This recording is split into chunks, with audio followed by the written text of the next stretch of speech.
What's good, y'all? It's your boy Zach on Attack. You know, I want to give y'all my personal review of Dying Light 2. Man, I gotta say, man, I had a great time playing this game. I was able to beat it solo and with a friend on hard difficulty at that too. And y'all know y'all try to stick with me during the review. I'm kind of country with a southern accent, so try your best to understand me, man. I'm gonna try to pronounce the words as best as I can, at the best of my ability. And I'm working on that in the future. And we both had a great time playing the game, man. It was a great sequel to Dying Light, even though they left out a couple things, y'all. That I ain't gonna lie, they missed my grapple hook, man. I missed my grapple hook during the gameplay, but we're gonna get to that during the rest of the review on the stuff that they did right and the stuff they did wrong. But all through that, I had a great time playing the game, man. So with that, we're gonna start off with the world, baby. Yeah, alright, now the world, man. As expected, the world's overrun with zombies. Dang near everybody is a zombie. Only people left is the survivors, the peacekeepers, and the raiders, and all of them just fighting, just in a big war, just going head to head against each other. So the buildings look great, man. I like the way they did the buildings, where you can mostly stay on top, because all the buildings, like, they all connected in a way, so where you don't never have to touch the ground. You can always like be parkouring on top of the roofs. Or when you get to the cities, you can be flying. This is a little bit of a spoiler, I'm sorry about that, y'all, but you get a paraglider, and to where you can like fly building to building. And I'm talking about these buildings are tall in that new city, where it's like they like real tall skyscrapers. It's insane. Yeah, they did great with the world. Trees everywhere. They got grass all grown inside the building, man. The detail is real good. With the 4K, it make it look realistic. Very vibrant. They went with a very vibrant look, because Dying Light, the first one, it had like a very dark tone to it, and it was like, I don't know, they kind of focused on more horror on the first one. But Dying Light 2 is like they tried to make it more friendly, so it's kind of like vibrant, and they got like a bunch of grass and trees just everywhere, and it looked real colorful. But I liked it. I can deal with it. Our friends thought it looked good. Shoot, even from far away. The buildings, you still able to see the building. It rendered in pretty great. Just overall, man, the world looked good to me, man. I give the world about I give it a good 8 out of 10, All right, next we're gonna talk about the parkour. The parkour on there, it was real fun. It was real fluid, and it was a real step up from the Dying Light. Even though it felt different, like it felt kind of floaty. It was kind of like floaty. That's the best way I can explain it, because with Dying Light 1, you was heavy. Like every time you grab on to something or jump off something, it felt like it was some weight pulling down on your dude. But on Dying Light 2, it's kind of floaty. Like every time I hop off something, it was like your dude to kind of float. They kind of gave you like a extra couple milliseconds to think of what you wanted to grab or where you wanted to go. So it was, I liked it. It was a nice change. Yeah, I had to get used to it at first. And they brought a couple tools to help you with that parkour. Like they had the grappling hook. Oh man, I missed the grappling hook from the first Dying Light, where you can just grab onto the ledge and just snatch yourself up there. That bang. Oh, I hate that they took it out. Oh, I could just slap somebody at Techland for not putting that in there. Oh my god, man, they took my baby away. But they brought something though to like kind of balance it out. They got the paraglider, and now the paraglider, you get that. It take forever to get that. It's in you get it when you come to the city, where it's nothing but like real tall skyscraper buildings, and you can just be just flying. And but the first upgrade sucked.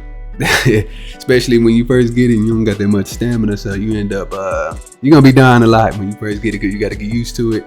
But once you upgrade to get your stamina up, man, if you master that thing, you can like never touch the ground with that paraglider. So I end up liking the paraglider real like a lot.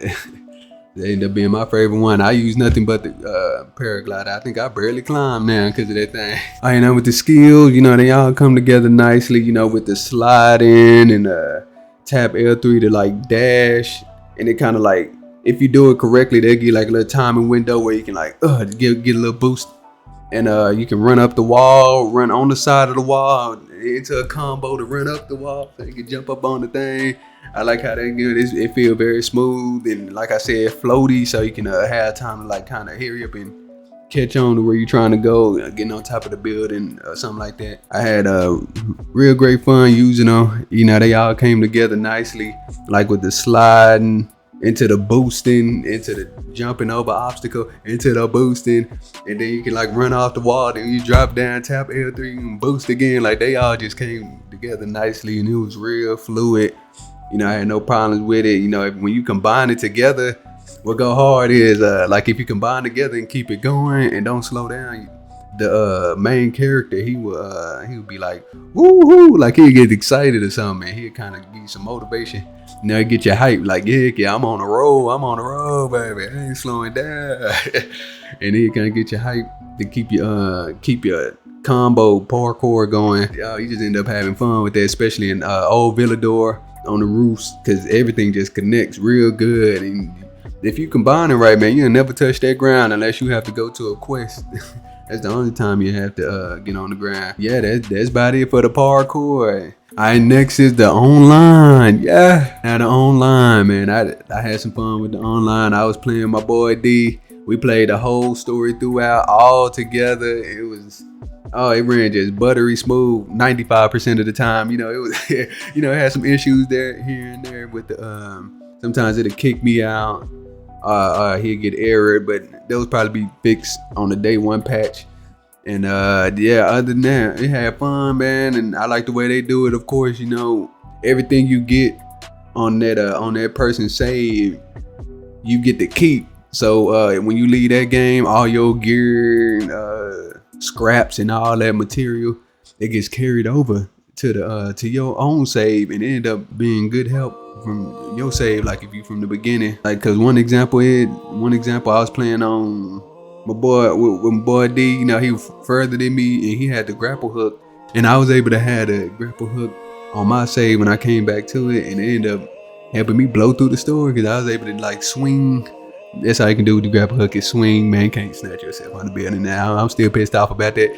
But and also the paraglider, that paraglider bang, yes it did. When I upgraded it, it helped me get the mission to mission real quick and end up catching him. And I like the way they do that. You know, a couple of bugs. It pretty much worked like Dying Light, the first one. Like the online ran silky smooth. Yeah, it worked the same way. So yeah, you recognize as soon as you come out here, but you were right at home playing with your boy.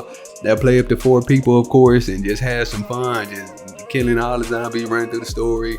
Whatever y'all want to do, stupid things. But yeah, the online, it was real enjoyable. It was it worked pretty much good right off the bat when we got it, right when the first day it dropped, and it didn't give us no trouble really. Really like that. Only every now and then it'll start tripping then, but we'd just reconnect and it'd be right back to good. And yeah, that was it for the online. Not too much to say about it. It worked pretty good. Like the last one. All right, now the combat, man. The combat, it felt real nice. The upgrade from the first one, because on the first one, I don't think you could parry it all with the human enemies. You kind of had to take a little bit of hits if you didn't dodge right. But on here, like if you skilled enough, you can parry and make them slow down and get like 2-3 licks in before they come back up. Oh yeah, and the combat skill tree, it was pretty good. You know, the drop kick came back from the first one, and it's just as overpowered, man. I'm talking about, you kick people by like 10-15 feet away. It's crazy. They be just flying off the building and hitting off with like spikes. And where they die instantly. Well, they die instantly when they hit the wall sometimes. It's kind of funny when it happens. So that drop kick, you best believe it go hard. And the weapons, all the weapons, they real diverse. You know, they real creative. You know, you have a bat and it probably have like a saw blade, and you can like mod it out to how you want it. They got a bunch of different mods. Like they got an explosive mod, a fire mod. They got a lightning mod, poison, and they got different ways you can activate those mods. Like you can activate it on critical hit, charge it up, and or wait for it to cool down and then activate it when it comes back up. Oh yeah, and they added a bunch of throwable items, like they throw C4 mines and stuff. You know, they hit real hard. They had to hit hard because them volatiles, boy, they tanky. They can take some hits. So you need them mollies and them bombs, DUI bombs. Yeah, so the 3 type of weapons they had one-handed weapon, 2-handed weapons, and archery. I'd say archery, the bow, and they had, they went with an RPG type of thing this time around. So you had like different gear, like the tank gear. It increased your two-handed weapon damage. You had the brawler gear, increase your one-handed damage, and you had the archery gear that increased your bow and arrow damage, and the medic was for parkour damage, which was the drop kick. You was able to spec how you want it, make your dude the way how you wanted it. Like if you want to do either or mix it and match it how you want to do it. It's pretty interesting. Oh yeah, and the zombie combat. You had you got the 3 type of zombies. You got the regular zombies they call biters, and you got the virals. They look like biters, but then they run and they come at you with them combos, y'all. And it's kind of hard to time the parry on them, but and you gotta be real skillful to hit that parry, because if you miss on that viral, he gonna hit you with a mean 3 to 4 piece, and it's best believe it's gonna take a chunk out your health. And if it's multiple of them, you better time it right or you're going to be dead. And they got the volatile, the big dude from the last one. He basically 1 to 2 shot, depending on what level, with difficulty you play on. And I had lots of fun, killing them. And yeah, overall, I had fun killing all 3 different types and never got bored, never got stale. Because, you had different ways to kill them, a whole bunch of ways to kill them. It was up to you and your creativity. Now the story, the story, it was good to me. It had a nice little plot twist. I almost spoiled it on the good. I almost spoiled it for y'all, but it was a nice plot twist. I ain't expected to come until the end, and I was I swear to God. Yeah, it caught me off guard. I was able to be engaged with the story most of the time. Now with the story missions, they added this new way you can interact with the story. You can choose what you want to say. Ask more questions or just get straight to the point, stuff like that, like some Mass Effect type thing. And it kind of controlled the outcome of your story. And at the end, I think it's 3 different endings you can get. I kind of like the way they did that.